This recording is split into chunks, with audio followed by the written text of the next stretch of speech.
పేరు మొహమ్మద్ రఫీ. ఇంతకుముందు నేతన్న నేస్తం గురించి 24,000 అనేది తెలియదు.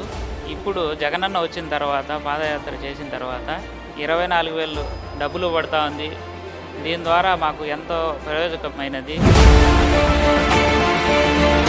చంద్రబాబు నాయుడు హయాంలో 1,000 రూపాయలు అనేది ఇస్తా ఉన్నారు.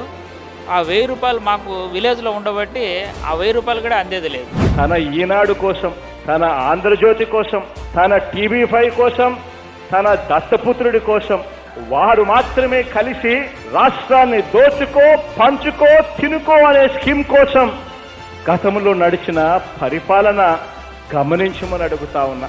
ఇప్పుడు సచివాలయం పెట్టిన దానివల్ల వెల్ఫేర్ వస్తున్నారు, వాలంటరీ వస్తున్నారు. వాళ్ళు వచ్చి చూసి వీళ్ళ బాధ చూసి కంపల్సరీ వీళ్ళు చేస్తున్నారు ఈ పని, చేనేత పని, వీళ్ళకి ఎందుకు అందుబాటు ఎందుకు ఇవ్వకూడదు అని చెప్పేసి వాళ్ళు పెట్టి 24,000 మాకు అందేడుగా చేసినారు. కాబట్టి చాలా సంతోషకరమైన విషయం. ఇప్పుడు ఇది 4వసారి పడటం, జగనన్న వచ్చినప్పుడు నుంచి 24,000 పడటం అనేది చాలా గొప్ప విషయం.